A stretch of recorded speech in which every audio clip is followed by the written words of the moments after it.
Hello and welcome to the eOrganic webinar on estimating plant available nitrogen contribution from cover crops.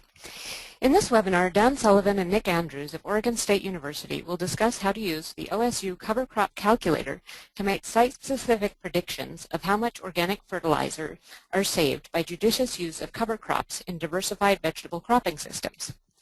My name is Alice Formiga and I'm the webinar coordinator for eOrganic. eOrganic is the organic agriculture community of practice with eExtension. We're a community of cooperative extension service personnel, researchers, ag professionals, organic certifiers, and practitioners. You will be able to find the recording of this webinar, information about our upcoming webinars, as well as articles, videos, and more by going to our website at www.extension.org/organic_production. I'd now like to introduce our speakers, Dan Sullivan and Nick Andrews.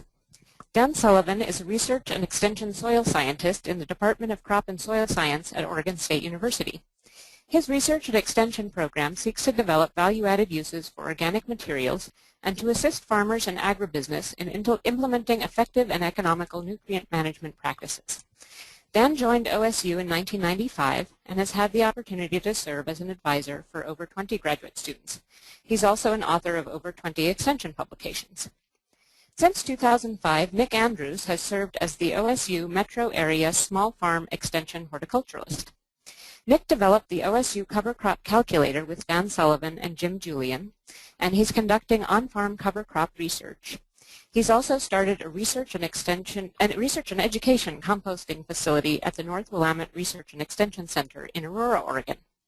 Nick also organizes workshops for small farmers. After the 45-minute presentation, you will have the chance to ask them questions. If you have a question, you can type it into the question box on your screen and hit return. If you can't see the question box, click the small plus sign next to the word question on your control panel to open it up. We will answer as many questions as we have time for. Okay, now I'll hand things over to Nick Andrews. Okay. Hello, it's Nick Andrews here, and I'm just getting the presentation started. First of all, I wanted to thank the sponsors that have helped to support this work. Oregon State University has provided grant funding for about 2 years now through the Oregon Organic Cropping Research Program, which is a special grant run through the USDA. Western Region Sustainable Agriculture Research and Education has also provided funds through projects FW06301 and FW09328. I'd also like to thank Oregon Tilth, which is an organic certifier based in Oregon. They've recently entered into a partnership with the OSU Small Farms program where they're helping to support faculty salary, and this is one of the projects that they've been interested in providing support for. The topics that we're going to cover today, we'll start with putting our work into a bit of context and describing the challenges that growers are facing, which we're trying to address. Then I'll talk about methods that we've settled on for estimating cover crop total nitrogen. Now I'll hand it over to Dan, and he'll discuss the research basis for the cover crop calculator, focusing on how to estimate the plant available nitrogen. Then I'll start again, and I'll talk about the actual cover crop calculator. I'll describe how it's formatted, and then run a short demonstration. And then at the end, we'll have some time for questions. Some of the other sponsors that I wanted to thank include some fertilizer companies in the North Willamette Valley, D. Stutzman Farms, Concentrates, Inc., North Pacific Ag, and Wilbur Ellis have all helped by providing low-cost or free fertilizer and some cash contributions to support the project. And of course, I'd like to thank all of the farms that have hosted our trials. We've had two funded main projects that have informed this work. The first project included Sauvie Island Organics, Hinsvark Farm, Ayers Creek Farm, 47th Avenue Farm, praying mantis farm, and mustard seed farms. And the continuing work is now being done on mustard seed farms, praying mantis farm, Syrian sun farm, Montecucco farms, and West Union Gardens. All of these farms are located in the North Willamette Valley of Oregon, between Portland and Salem, and they've been selected for the different soil types and management histories on their farm. Dan and I have been working on this now for about 3 years. We've been working with commercial, fresh, and processed vegetable growers, and most recently we've been focusing on keeping our trials in the same place so that our trials are done really within the context of commercial vegetable production. We've been working with winter cover crops, a couple of types of cereals, mainly cereal rye and oats, a few different legumes. Common vetch is one that we've been using a lot.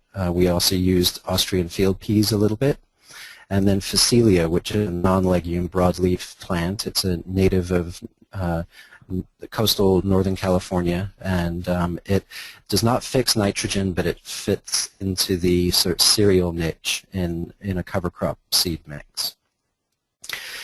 The work that we're doing is relevant to annual cropping systems other than vegetables, and the focus has been the first year release of plant available nitrogen.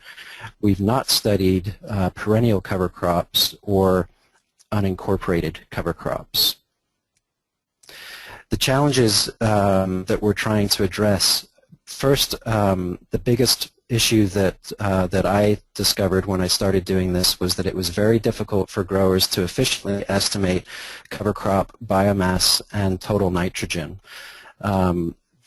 So we tested different field sampling methods and compared the results from those methods. The next question that comes up is how much of that total nitrogen becomes available to plants that season. So we've been working with Dan Sullivan to incorporate mineralization models into our estimates. The next questions that come up are how much does it cost to manage cover crops, and how do cover crops and fertilizers compare? Nitrogen is certainly not the only benefit of cover crops, but it is interesting for growers to be able to compare the cost of cover crop nitrogen to the cost of synthetic or organic fertilizer nitrogen. Before the recession, in sort of the mid-2000, about 2005, ballpark costs for urea were somewhere around $500 a ton, and then in 2008, you might remember that fertilizer prices increased dramatically and spiked to somewhere close to $1,000 a ton. Urea is a 46% nitrogen product, and most or all of that nitrogen is readily available to plants. So the plant available nitrogen from urea costs about 54 cents a unit at that price, or a little over $1 a unit when the price spiked. So that to apply 100 pounds of plant available nitrogen cost growers about $50 an acre before the price increase, and a little over $100 an acre after the price increase. That's quite an important difference. And notice that it made conventional growers much more sensitive to nitrogen application rates. For organic growers, nitrogen costs are quite a bit higher. They're not as closely linked to the price of natural gas like urea, but prices did increase during the same time period. One quote I got was about $200 a ton for processed chicken manure before the price increase, and about $250 a ton afterwards. This translates to about $500 per acre if you want to apply 100 pounds of plant available nitrogen for the price increase, and over $600 an acre. So it's clear that organic growers relying on organic fertilizers are much more sensitive to application rates, and are always looking for non-fertilizer sources of nitrogen. The work that we've been doing with cover crops, part of the work has been to estimate the cost of cover crop nitrogen. There is a real range here because cover crops will develop, or will mature, put on more biomass some years on some farms, and then the management costs vary between farms as well as seed costs. But a range that I'm coming to from our research is that the plant available nitrogen from legumes, from legume cover crops, is somewhere between $1 and $2 a pound when all of the costs of cover cropping are attributed to that plant available nitrogen.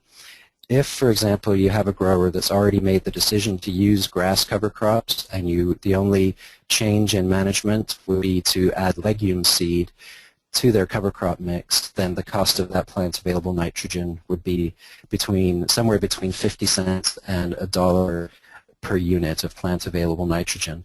So these prices point out that a lot of growers have come to a good economic decision by let's see.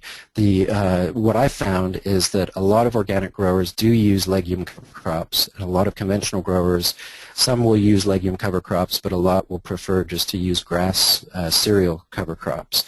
And this economic analysis points to the reason, to possible reasons for that. These photographs are two different cover crop stands. They were slightly different seed mixes, but really fairly similar seed rates. On the left, you can see a rye, vetch, and pea stand with about a 20-inch canopy, and down on the lower right, an oats and vetch stand with a slightly taller 26-inch canopy.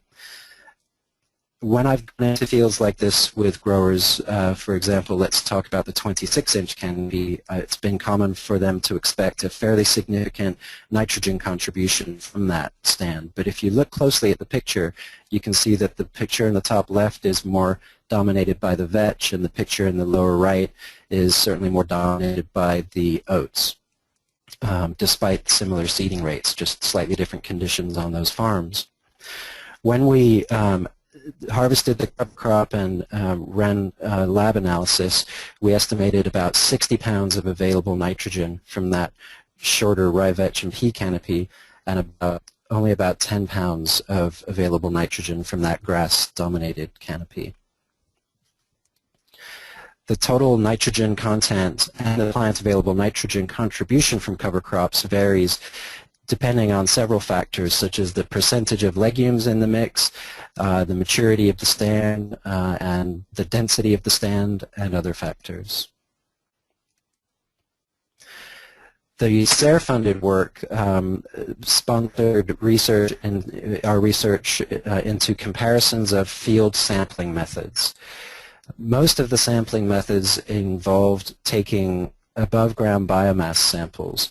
We used a 2-foot by 2-foot aluminum frame, and when we would take the sample immediately before the cover crop was to be incorporated in order to get the best possible estimate of plant available nitrogen to the following crop.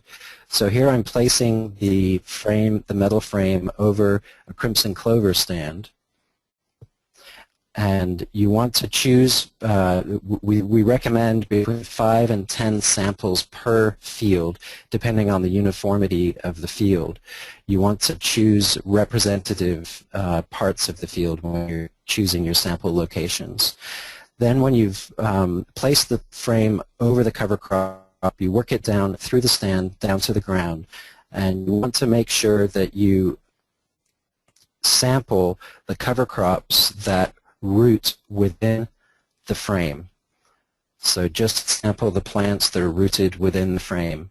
We found that a harvest knife, a cauliflower harvest knife, was a lot quicker way of cutting the cover crop than shears.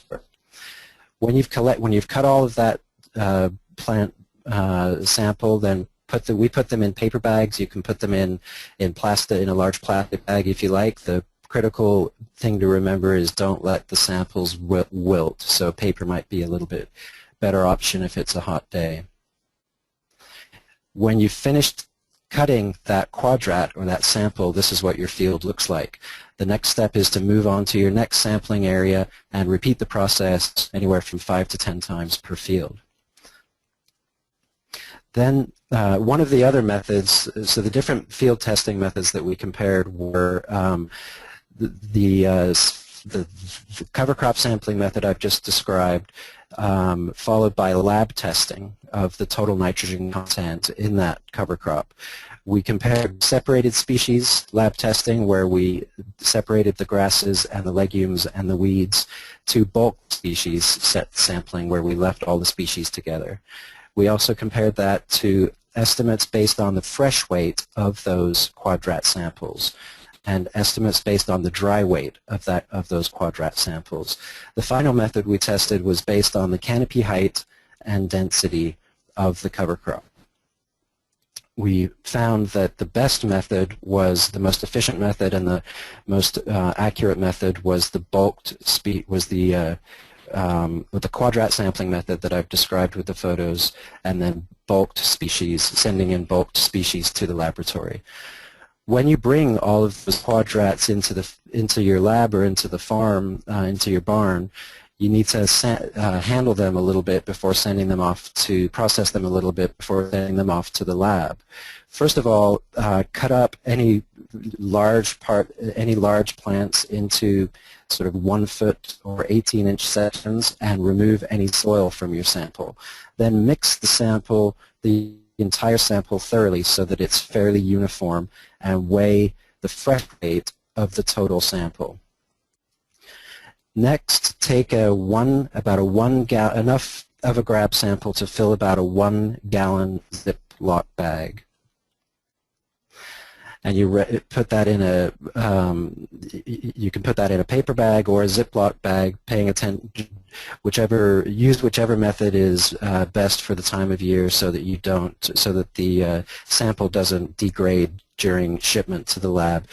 The whole process of taking the field sample to shipping your grab sample off to the lab seems to take growers about between 1 and 2 hours. 2 hours is an estimate for the first time they're doing it, and then it gets quicker as you get more used to doing it. Then that subsample that you take should be sent to a high-quality analytical lab. In Oregon, we have this publication, Laboratories Serving Oregon, that provides contact details, but most agricultural laboratories can test the percent moisture and total nitrogen for you. Just be sure to ask for those 2 results. So now I'm going to pass it over to Dan to talk a bit about the research, the science basis that goes into the mineralization models. All right. Well, good morning, and I'm going to be telling you a little bit about what goes on in the kitchen, where we're trying to figure out what goes on with cover crops and nitrogen. So first I want to review a little bit about the nitrogen cycle, the different forms of nitrogen, and what we really measure. So if we start over on the right-hand side here with the cover crop, there's a little box of clover over there. Our cover crop is incorporated into the soil, and then through microbial decomposition, the organisms take organic nitrogen and they turn it into inorganic nitrogen. My arrow going from soil to ammonium nitrogen is a dashed line indicating that it doesn't happen all at once. There's different parts of cover crop organic matter that are more degradable than others. And then plants, our summer crop in this case, can use either the ammonium form of nitrogen or they can use the nitrate form of nitrogen. Both are considered plant available, and both are ions in solution in the soil. So the goal of nitrogen management in the context of cover crops and other nitrogen inputs is to get most of our inorganic nitrogen into the crop and to avoid losses to the atmosphere or losses to groundwater. So in our system where we grow a winter cover crop and then we follow it right away with a summer crop, and we have control over the moisture regime, we're irrigating, we have a pretty efficient system. We don't lose a lot either through leaching or through these losses as nitrogen gas. So that's the reason why we think that we can do a reasonable job of predicting nitrogen released based on laboratory estimates to our field conditions, because our field conditions represent a pretty good environment for being efficient with cover crop nitrogen. Wanted to explain briefly that not all mineralization is created equal. Frequently, when you get a soil test, they'll give you some kind of an estimate of some fraction of your total organic matter that's going to mineralize each year. And that's usually a small fraction, maybe 1 to 4% of the nitrogen in soil turns over or mineralizes from organic to inorganic each year. And that's largely a function of environment, temperature, moisture, pH, aeration, other factors. And it kind of follows the temperature curve during the year, that it's most rapid when the soil is warm and moist in the summer and not so rapid during cooler times of the year. In contrast to that, cover crop nitrogen, the organic matter is usually so degradable that these environmental factors are not quite as important. Instead, what really drives the process and determines how much nitrogen we get is the composition of the cover crop itself. Or one measure of this is its carbon to nitrogen ratio. So you can see anywhere from no plant available nitrogen release, where there's a lot of carbon and not much nitrogen, to 60% or more of the total nitrogen becoming plant available when a cover crop is incorporated into soil. So our calculator tries to do better than between 0 and 60%. So a little bit more about the nature of organic matter and why it's all not created equal. If we look at cells in plant materials, there's a number of different organic compounds there. There are easily degradable materials like sugars and protein. Protein's where the nitrogen is. There is hemicellulose and cellulose. Those are parts of the cell wall. They're structural. They're not as easy to degrade.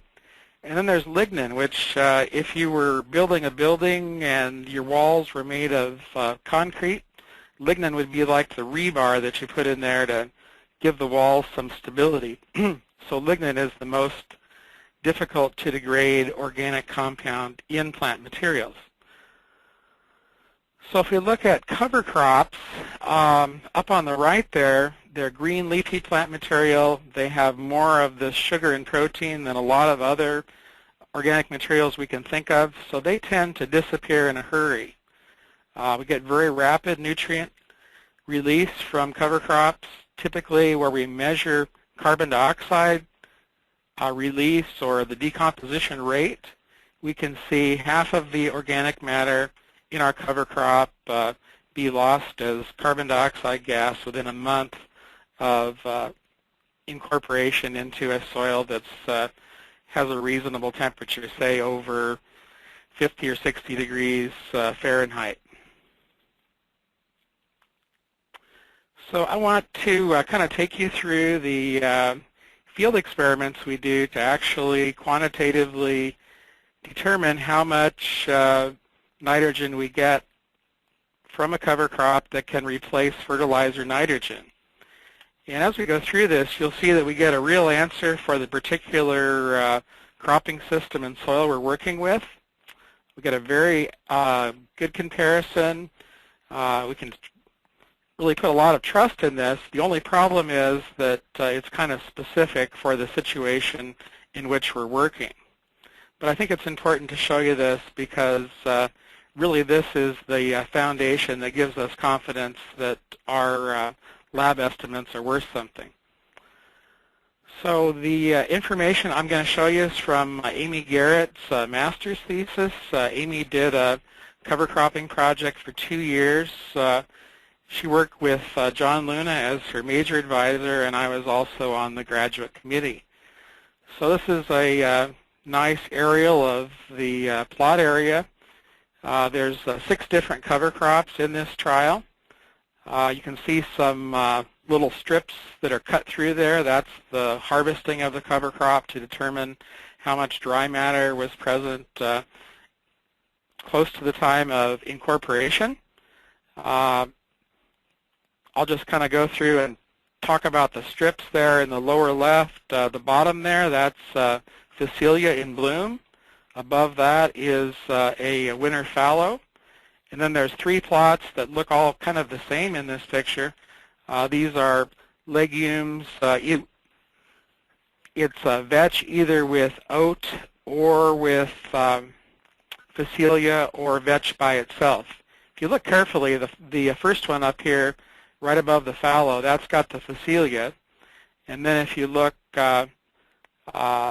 almost at the end of that block, you're going to see one that looks like everything is standing up more.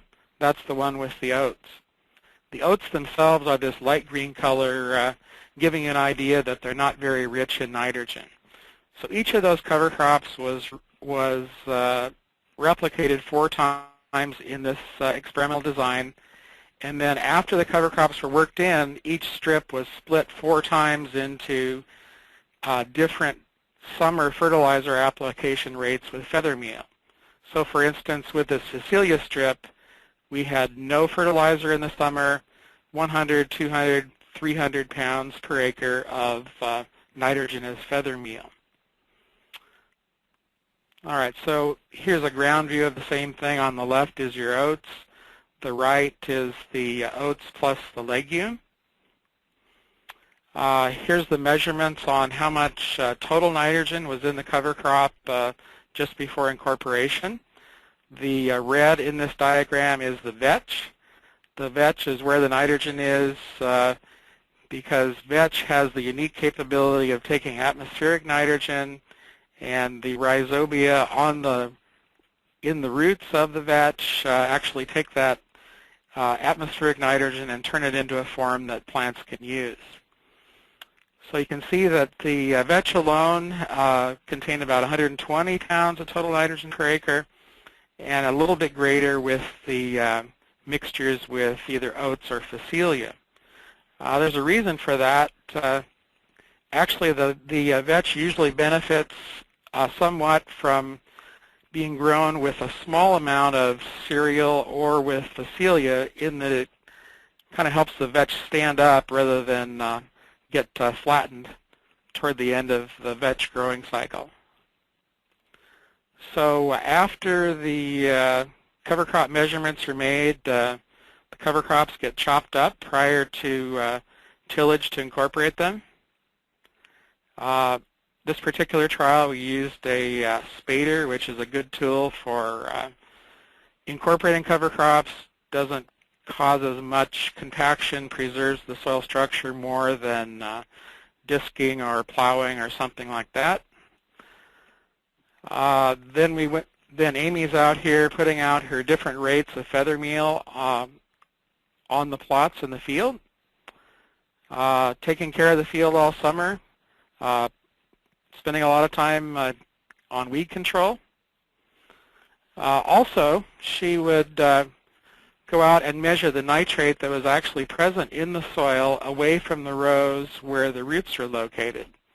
So she did this on the zero fertilizer treatment, with the idea being that the field kind of represents a incubation site where you don't have a lot of roots between the rows. And so this little circle that's coming up now, that's showing you where the samples were taken relative to the rows. So here's the soil nitrate data, NO3N in parts per million on the y-axis, and then the days after the crop was incorporated. And if you look at the top line, the green one, that's the nitrogen level in the soil with vetch. The bottom one is the yellow one is the nitrogen level with oats. Just above the oats. The blue line, that's the winter fallow with no cover crop.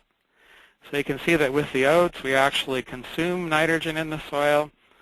We have less for our broccoli to grow with.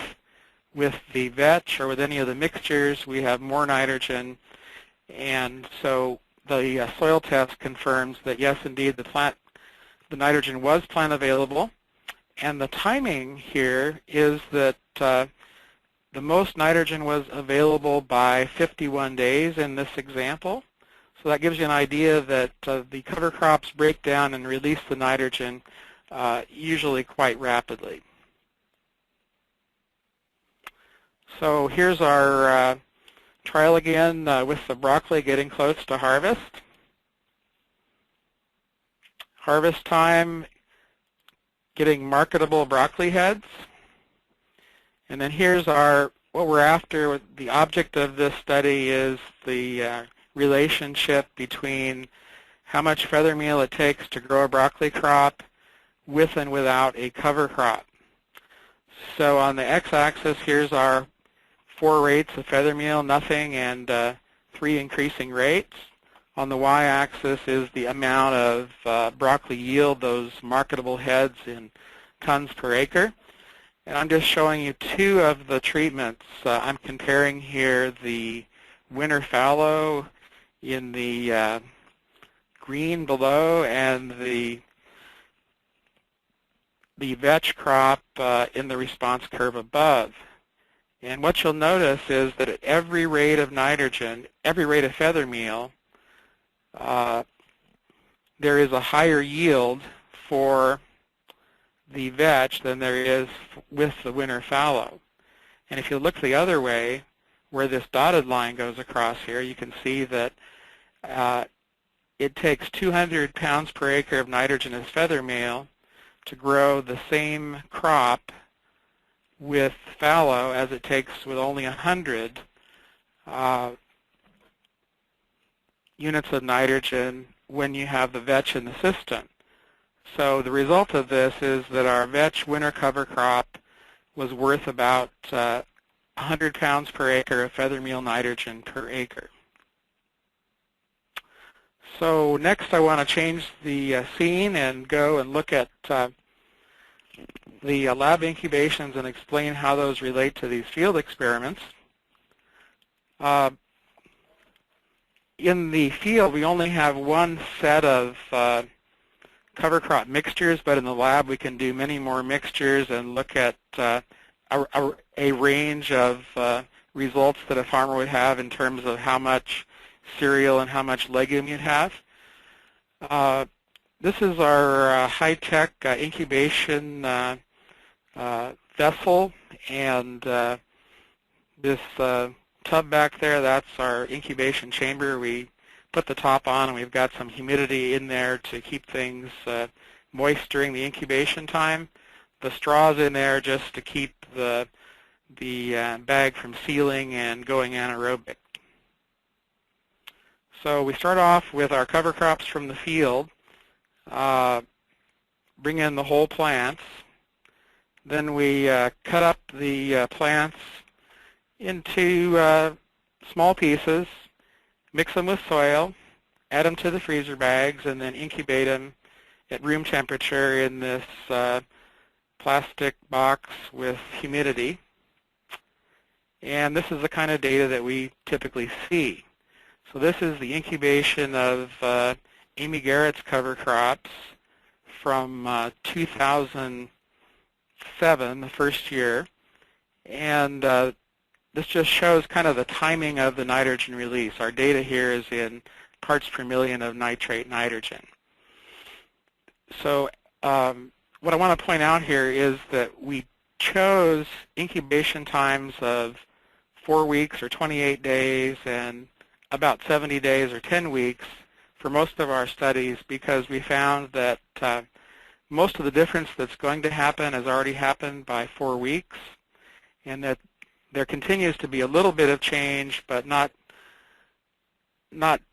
rapid change. So we have another measurement out here at about 70 days, and that corresponds to about the number of degree days we'd have in the field for a number of our vegetable crops. So here's our soil, the triangle's down. Oats is giving us less nitrogen, vetch more, and a mixture in between. So another experiment where we used more different mixtures of oats and vetch and Phacelia and vetch. This one was performed by Amy Garrett plus Ranjan Datta, a grad student in soil science. So if we look at the cover crop carbon-nitrogen ratios we get from mixing oats and vetch or Phacelia and vetch, we get ratios anywhere from 10 for a pure vetch system to about 25 to 40, depending on whether we've got Phacelia or oats as our non-legume. So we could have done a calculator based on carbon-nitrogen ratios. However, we chose not to do that because we think that carbon is just confusing the issue. Turns out that in the cover crop world, the cover crops have very close to 40% nitrogen regardless of how much nitrogen they have. So we get a better kind of a representation of what goes on by using total nitrogen instead of carbon-nitrogen ratio as our kind of index for the calculator. But before we leave the carbon-nitrogen slide, I just wanted to point out that people talk about a break-even carbon-nitrogen ratio, the ratio at which neither mineralization or immobilization of nitrogen happens. So in this example, we have zero nitrogen release at about a carbon-nitrogen ratio of about 22 or so. So this is the same data that we just looked at, except for we changed the x-axis. So now we've got total nitrogen in the cover crop versus plant available nitrogen. And this is the kind of curve that resides within the cover crop calculator that Nick will show you in a few minutes. And it represents mixtures ranging from pure cereals to pure vetch.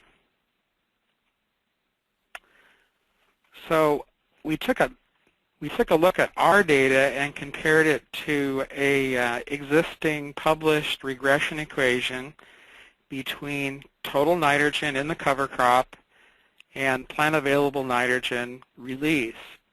This was actually a study from Kansas by Merle Vigil and Dave Kissel, and they were actually using crop residues like sorghum residue and some other crop residues rather than cover crops. But their equation I've drawn here as this red line. So you can see that in the case of the incubation data we just looked at 28 days of incubation time, generally speaking, if we're at the higher nitrogen levels, we're pretty close to their regression prediction. If we're lower than that, then we're missing the mark somewhat. But if we go to 70 days, we're finding pretty good agreement between their equation and what our data actually was. So we've done this with a number of different kinds of ways of setting up the incubation experiments. And in general, it's a scary thing to think that one regression equation is going to predict everything, but we think this is a reasonable first equation to take a look at predicting how much nitrogen you're going to get from the cover crop. I would always encourage you to take some soil samples, look at how much nitrate you get from your soil plus your cover crop, and adjust your fertilizer rates based on your own data. But this is certainly a better estimate than you'll get from something between 0 and 60%. You can see that there's a big difference between something at 1% nitrogen, like a really mature cereal, to a vetch that is green and lush and full of nitrogen and ready to decompose and release it. So what we're working on right now, and we're not quite finished with summarizing all the data, is to look at some of these lab incubations and see what they look like in relation to our field data. but I'll show you one example of that that we've done. So this is back the same data that we looked at with Amy Garrett, John Luna growing broccoli. And I've taken Amy's soil nitrate nitrogen numbers, and those are the y-axis here. And then I took her data for the cover crop biomass, how much dry matter there was, and the cover crop nitrogen content. And I plugged those into this regression equation I just showed you. And the goal here is if we had a perfect fit, then this line would have a slope of 1, meaning that predicted was exactly equal to measured. You can see here that our line has a slope of 0.92. So that is darn good for, again, taking a general regression equation and putting it into a specific universe where you're making a prediction. So that's an example of how we get the equation that goes in the calculator and some evidence that indeed it is predicting, giving a reasonable prediction. So with that, I will turn it back over to Nick and let him tell you a little bit about the calculator operation.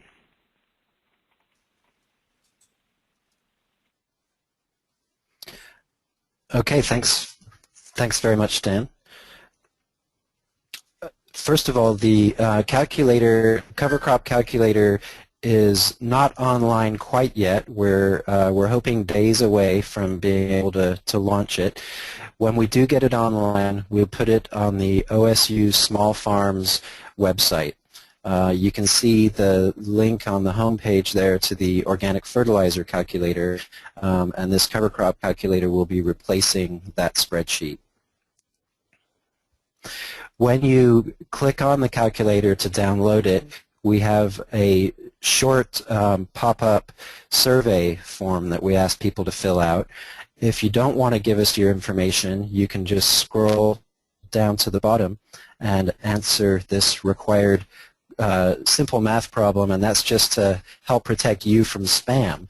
But we would appreciate hearing who's using the calculator and what sort of acreage you manage and what your interest is. The calculator is written in Microsoft Excel, and it has 5 linked spreadsheets that I'll go through for you.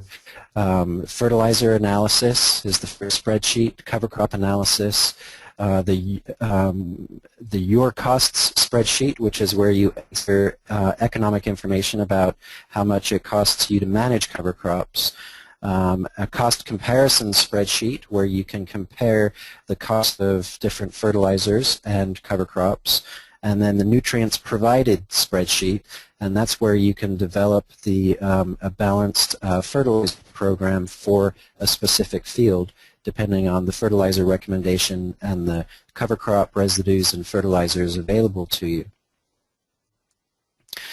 Before you start using the calculator, it's worthwhile collecting the information that you're going to need. First of all, there's 5 different types of nutrient information that you'll want to collect. The guaranteed analysis from your fertilizer label for NPK and then any other macro or micronutrients you might be trying to supply to your crop. In order to run the mineralization model, you will need an estimate of the percent dry weight of that fertilizer. Most dry fertilizers are somewhere between 90 and 95% nitrogen, so if it's a dry bagged fertilizer and you don't have a better estimate, you could just put in a number between 90 and 95. Otherwise, you can get an estimate from your supplier, or you can do an oven test to get an accurate dry weight. The only time that this makes a big difference is when you have fairly wet fertilizers like fresh manures, where the dry weight is quite a bit different than the fresh weight, and that's important because it goes into the mineralization model. You will need your fertilizer recommendation. The fertilizer calculator does not provide that for you, but you can find those from traditional fertilizer guides or from university research. When you're sampling your cover crop, be sure to record the area that you sampled and the total weight of all of those samples. So combine those 5 or 10 quadrats we showed you earlier into one large sample and weigh the total sample weight from that field. Then when you send it off to the lab, you'll get the total percent nitrogen results and the percent moisture from the laboratory. If you want to compare the costs of cover crops and fertilizers, you'll need some economic information as well. We've tried to write the spreadsheet so that this information is easy for farmers to collect. We are asking for costs that they would most likely have readily available. You'll need to get the fertilizer cost in dollars per pound from your fertilizer supplier, from your distributor, the cost of cover crop seed and inoculant from your seed supplier, fuel costs, you can change your fuel costs and your labor costs. We do include depreciation of equipment and tractors in calculating the cost of managing cover crops, so we need to know your tractor size, the implement width or the broadcast width for your fertilizer spreader, your cover crop seeder, and then any tillage equipment that you're using, and then the speed that you travel through the field when you're doing those operations. Our hope is that all of those figures are fairly easy for people to come up with. Before I show the calculator, I just wanted to thank the sponsors that have helped pay for this work, Western SARE, Oregon Tilth, and the Oregon Organic Cropping Research Program. So I'm going to try to get the calculator up onto my screen, and we'll run through a scenario. There is a little bit of a delay as I was as I'm using the calculator, so I'll try to keep that in mind.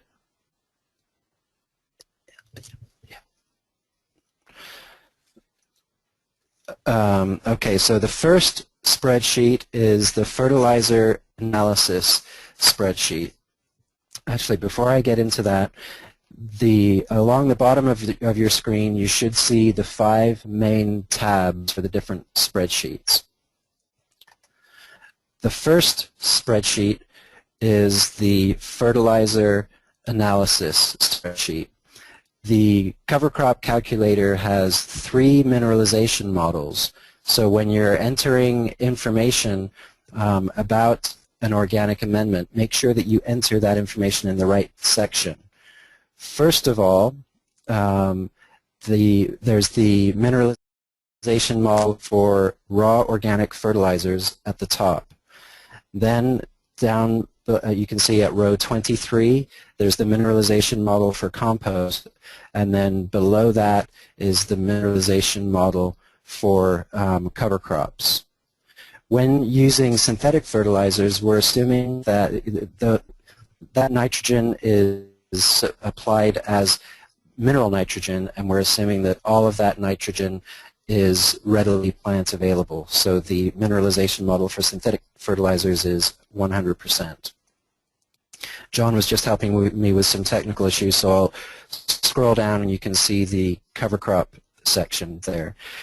I should say that on all of these spreadsheets, you enter your information into the yellow cells and the results are generated in the green cells. We've protected the green cells so that you can't accidentally change the formulas in those cells. We've listed several common generic fertilizers that are used by organic farmers in the first rows 6 through 15, along with their typical guaranteed analysis. When using the calculator, be sure to enter the actual guaranteed analysis from the fertilizers that you're using. You can delete any of those and replace them with your own fertilizer, or you can add a new fertilizer in the blank rows at the bottom. So let's say that our new fertilizer has about 6% total nitrogen, 95% dry matter, 4% phosphorus, and 4% potassium.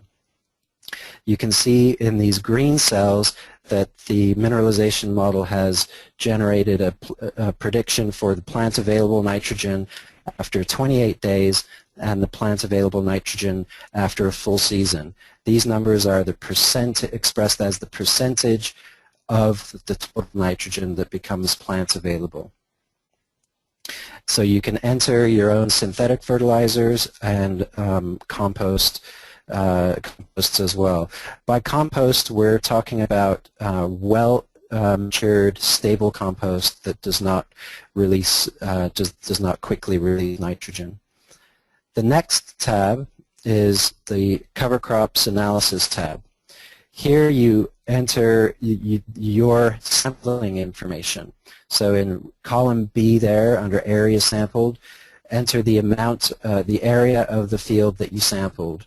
The figures that I'm using are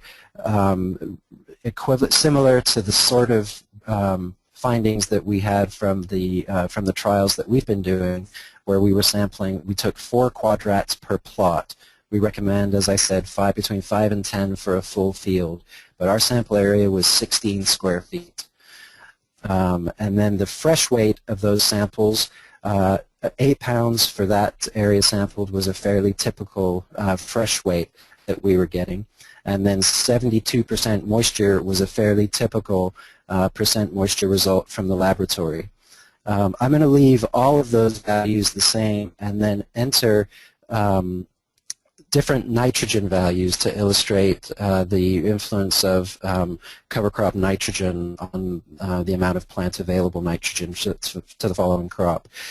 Over in column A, I've entered the name of the field or the name of the cover crop that we're looking at, so the grower could enter their field name there.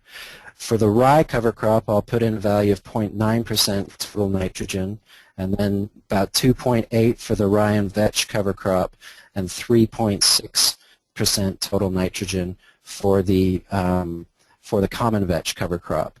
And you can see over here in the columns, the green columns to the right, the calculator estimates the total dry weight of that stand, a little over 6,000 pounds of dry weight, the total nitrogen in those cover crops, and then the plant available nitrogen in those cover crops. So let's go to the your costs part of the spreadsheet. This is where you enter the actual costs that you incurred to manage the cover crops. And I want to give great thanks to Jim Julian, who works at the North Willamette Arnie Center, for his help in developing this spreadsheet. At the top of the spreadsheet, you enter the cost of your seed. I filled in the costs for the rye cover crop and for the pure vetch cover crop. So let's enter the costs for the cereal rye and vetch cover crop. Cereal rye seed was costing us somewhere around 30 cents a pound, and we were applying in that mixed, we were using about 25 to 30 pounds of rye seed per acre. The vetch was costing a little bit more, somewhere around 70 cents per pound, and we were applying about 60 pounds per acre. I need to change that.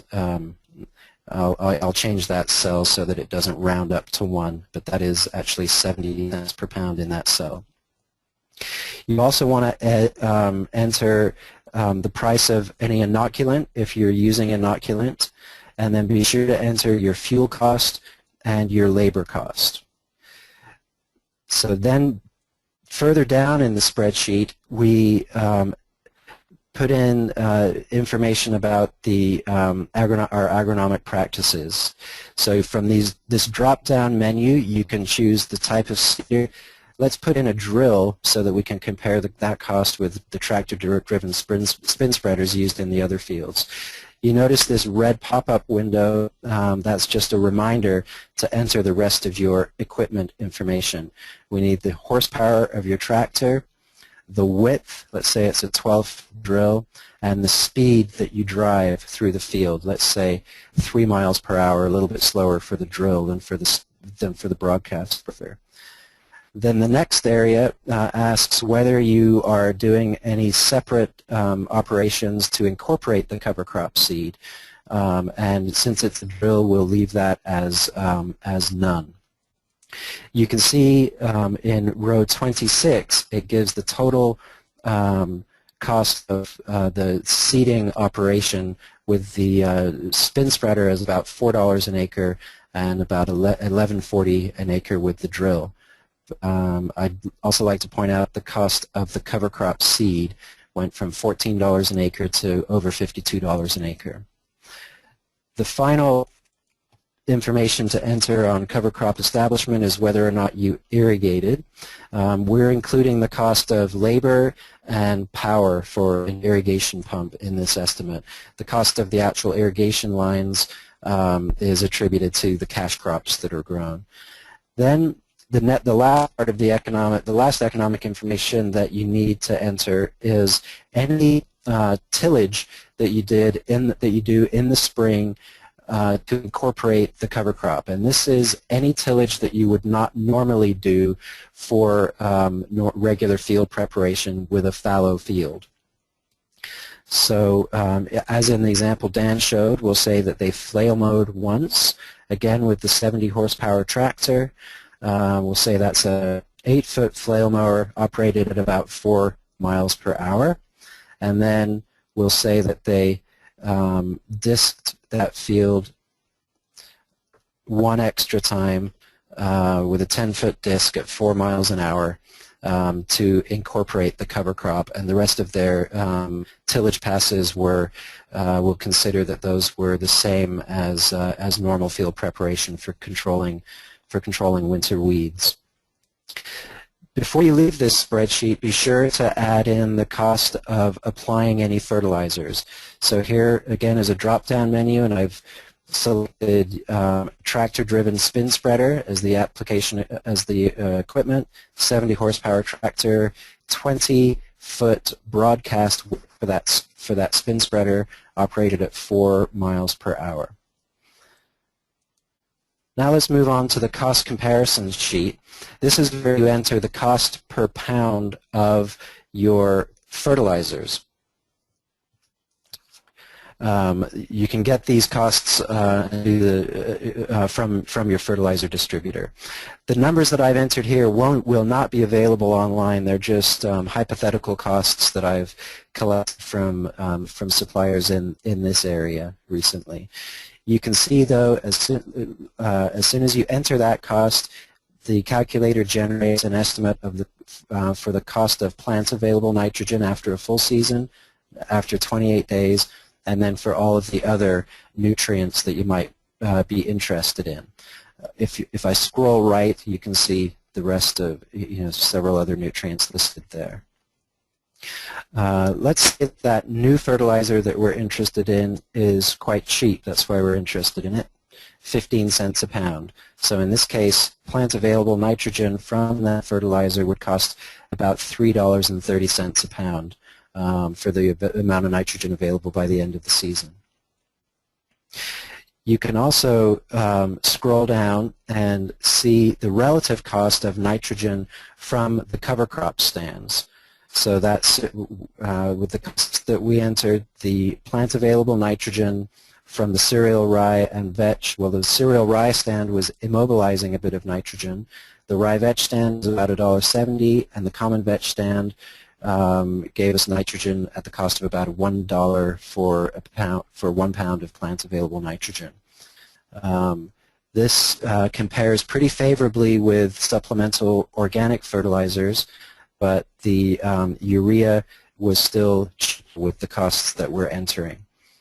If I remove the equipment costs from the cover crop and just consider the cost of the vetch seed, that the cost of of cover crop nitrogen would drop to about 50 cents a pound and then become somewhat competitive with urea depending on the prices that you're paying. So let's go to the last spreadsheet, which is the nutrients provided, and this is where you enter, you determine your the application rates that you're going to need for a balanced fertilizer program.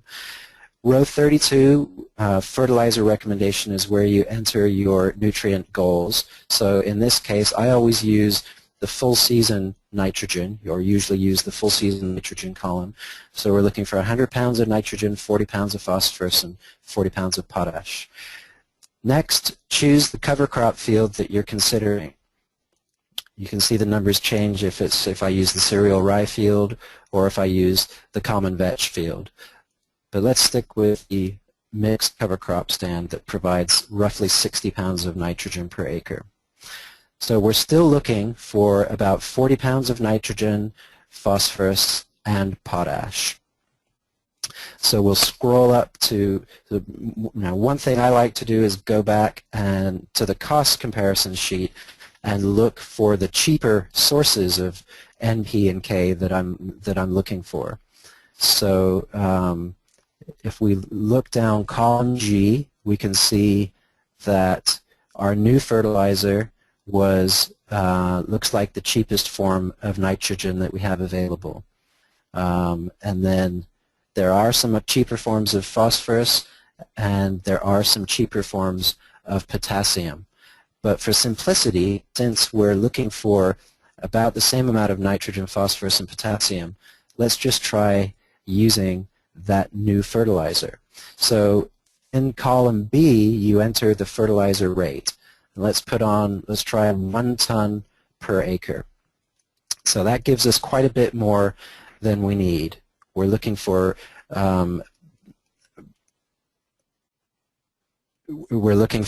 about 40 pounds of nitrogen, 40 pounds of phosphorus, and 40 pounds of potassium.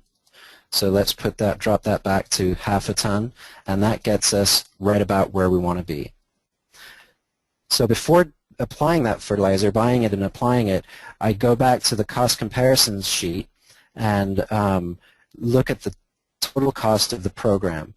In row 16, it shows that fertilizer is costing us about $150 an acre. When you include application costs, it's costing us about $154 an acre to apply that fertilizer.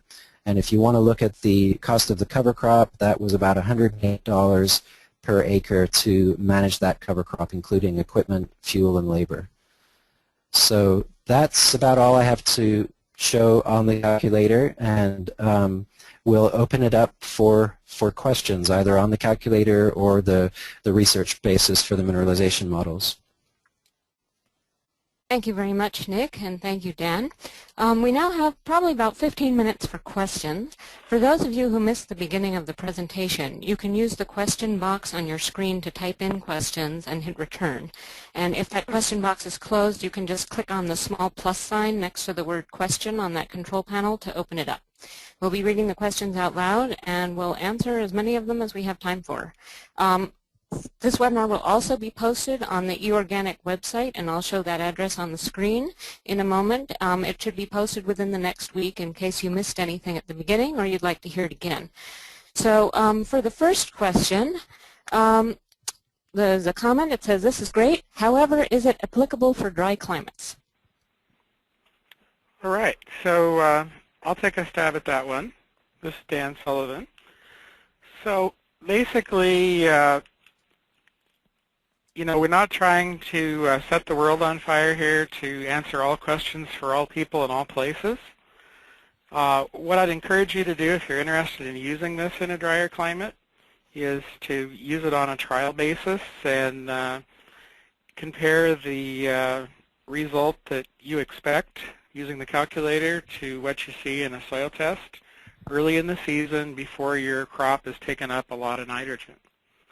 Now granted, you can't get a perfect comparison there because what your nitrate level is in your soil is the combination of what comes from that big pool of organic matter that's already in your soil plus the cover crop But if you had a strip that has the cover crop versus one that doesn't, you can get the net difference or response to the cover crop. So basically the idea is take the cover crop predictions with some degree of caution if you're in a different situation, but there's no reason why you can't set up some trials to look at the predictions versus what you actually see. Okay, the next question is, have you worked with the height and density models for estimating plant available nitrogen from SARES managing cover crops profitably, and how close do you think that is to a lab analysis? As an extension agent, I see many farmers going on the fly and not having time to work with a lab. How do you make this translatable to those who won't use a lab? I can take a stab at that. That's a very good point. And when we did the original SARE-funded project, we compared this quadrat sampling, field sampling method to canopy height and density methods. And I didn't show the data, but we didn't find in our situation a reliable correlation between those estimates. We did find a pretty good correlation between, or an excellent correlation between the results we were getting when we separated out different cover crop species compared to when we just took a grab sample, a quick grab sample, and sent in a bulk species test. We felt that that saves quite a bit of time. Really separating the species from a cover crop sample was the most time-consuming thing for us. The way that we're hoping growers and advisors will use the calculator is to begin to get a good idea of how much nitrogen they're getting from the cover crops that they're familiar with in their conditions, and then after using it a few times, once or twice for a couple of years, the growers might well be able to give themselves a pretty good eyeball estimate of plant available nitrogen. Our goal is to give growers confidence to reduce their fertilizer rates based on the nitrogen contribution from cover crops. Okay, we have another question. What type or species of vetch is represented by the calculator?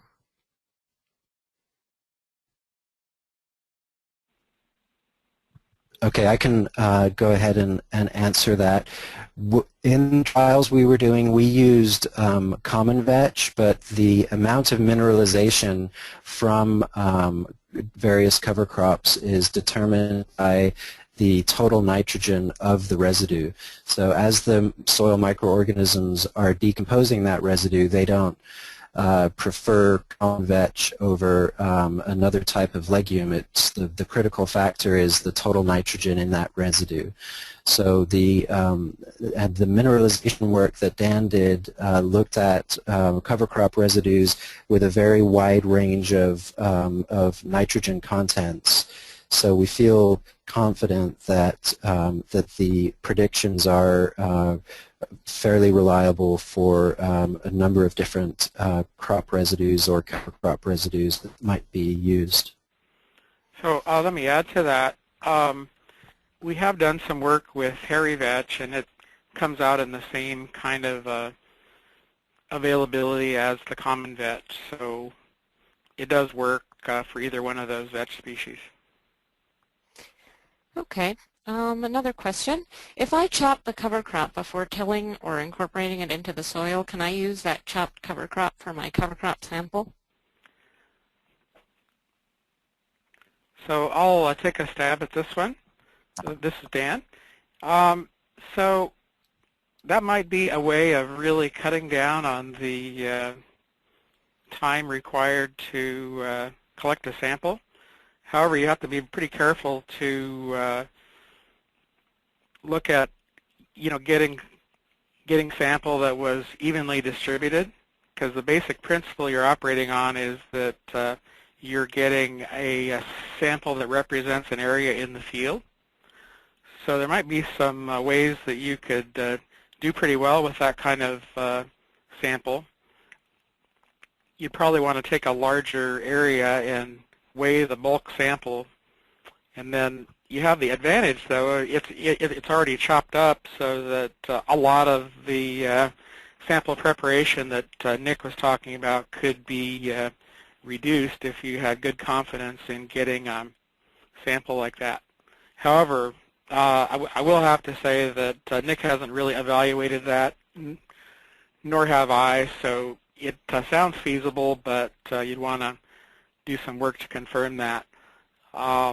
One caution would be that if you get a bunch of dirt mixed with your cover crop sample, then that could really throw off your estimate of the total nitrogen content of your material.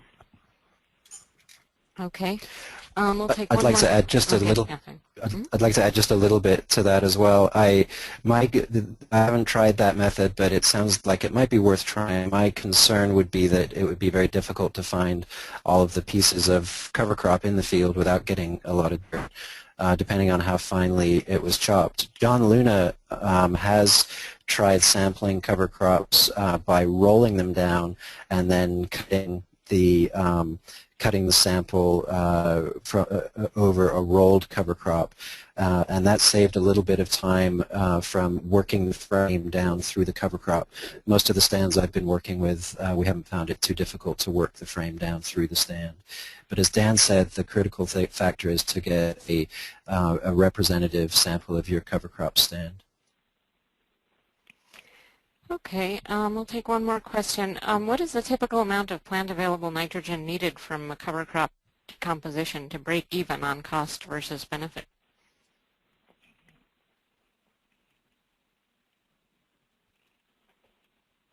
A stab at that. And really try to hedge the question. I think that the costs are so variable from one farm and one region to another that I wouldn't want to make a broad sweeping statement. But that kind of question is why we've developed the calculator, so that growers can evaluate their own cost and very quickly answer questions like that. I could go into the calculator again and run a scenario and demonstrate that, but I think we're running out of time to do that. But please let us know if you'd like any help running scenarios to answer questions like that. Okay, well, I'd like to thank you all for your questions. Again, this webinar will be posted on the eOrganic website at the address on your screen. You can also simply type in eOrganic webinars into Google and you'll be able to find it. On that website you can also find out about our upcoming webinars. Thank you again, Dan and Nick, and thank you all for joining us.